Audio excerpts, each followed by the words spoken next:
Module B coming in here again. I'm going to look at the annotated bibliography, two source draft and final draft. This is assignment B9, and then also B, I think 13. Yes, 13. Okay. So the only difference is the final draft, of course, is bigger. You have to have 8 sources, and I'm going to walk through a few things for that. But I'm going to look at this two source draft so you can get an idea of what we're looking at.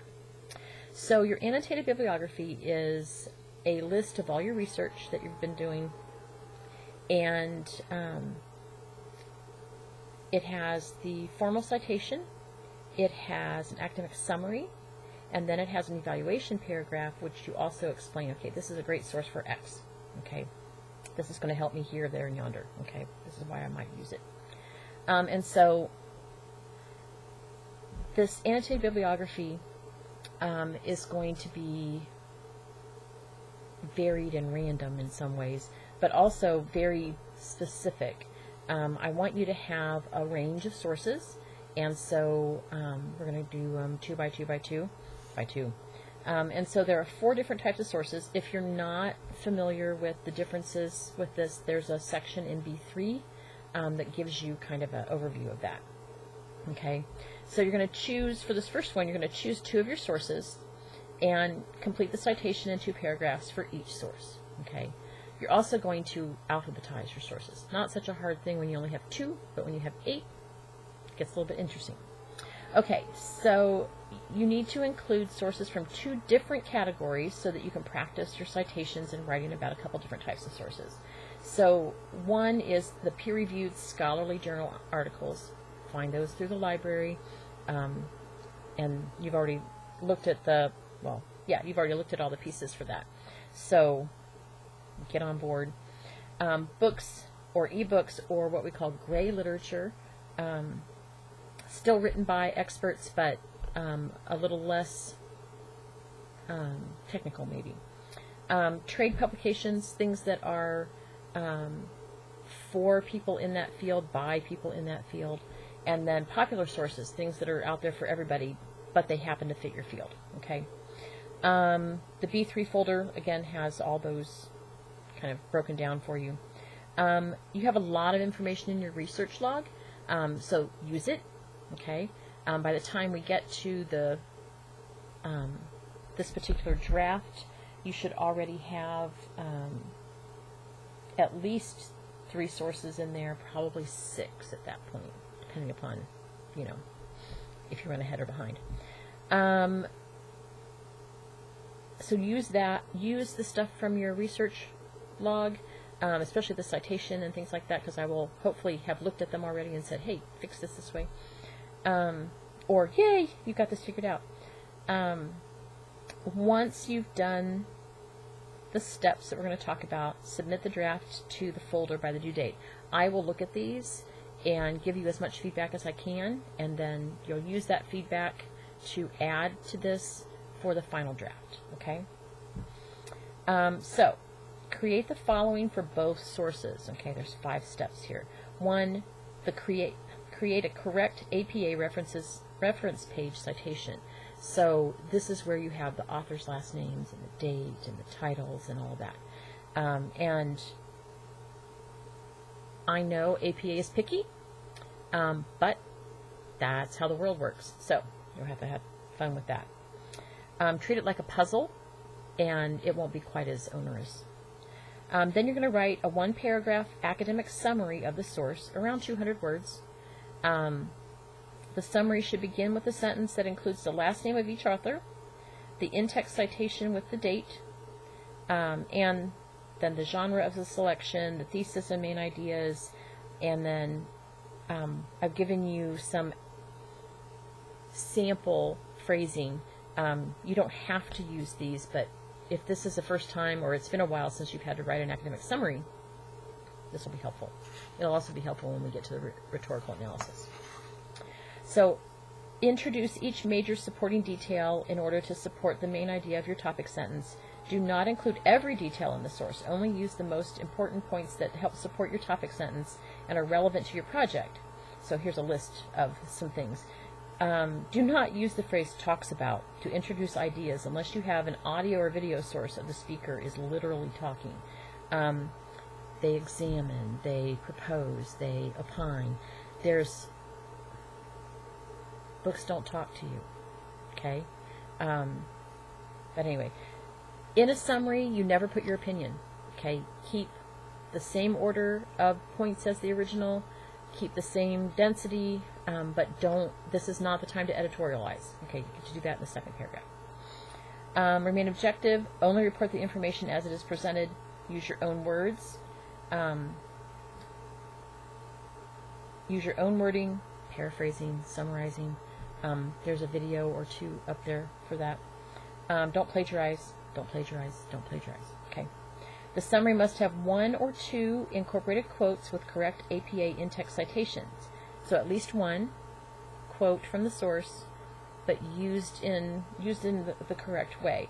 The quote should be short, 25 words or less, and integrated into your sentences. Okay, so it should read like it's your work, but you're going to put quotation marks around it and tell us that it's somebody else's.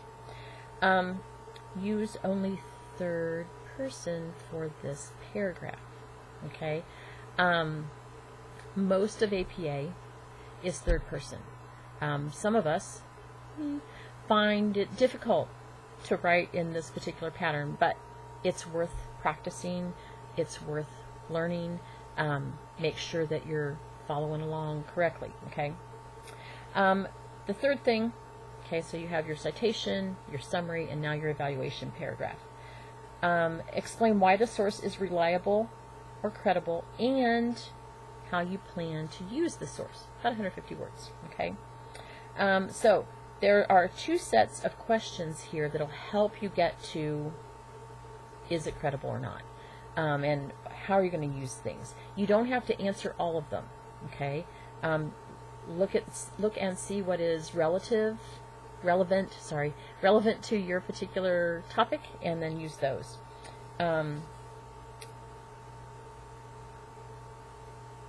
So your evaluation, again, should say something about its credibility and then something about how you might use it in your project. Okay? Format your 2-source draft exactly like the sample. Okay, so make sure you look at the sample. You need to have an APA 7th edition style title page for student papers. Page numbers only in the top right corner in the header. Reference citations for each in a hanging indent. 2 paragraphs immediately following each source. Evaluation paragraph is indented. The summary paragraph is not. Okay, it's out at the margin. And then when you get to the second paragraph, indent 1 tab. Okay, just like normal stuff. Use the academic writing resources folder in Blackboard for help revising and editing. Basically, run this through your editing. Read it out loud. I know, very boring, very silly. You feel awful. But I have found that reading something out loud helps you to catch things that aren't really there. Catch the things you think are there, but are not really there. When we read it in our heads, it says what we think it says. Okay? When you read it out loud, it adds that other piece, and you're listening, you're like, oh, that doesn't sound right. It's helpful. Trust me. This project, aside from, well, no, we're not doing that. You already have a topic. We've done that. And so you don't get to use AI for this project at all. Okay? It's very important for you to complete this assignment on your own. This is going to help you internalize your articles, find a best way to bring them all together at the end for the proposal, and, you know, get to really quality work. Now, can you get an AI to do your summary for you? They're out there. They would do it. I don't want you to do that. I want you to summarize. I want to hear your voice, see your lines, and that's how it's going to work. So no AI for this one. Okay? Now, for your final draft, okay, you're going to need 8 sources, 2 of each from those 4 sets, from those 4 types. I think I had a guy here. Okay. Peer-reviewed scholarly journal articles, you need at least 2. Okay. Books or ebooks or gray literature, you need at least 2. Trade publications, at least 2. Okay. Popular sources, at least 2. I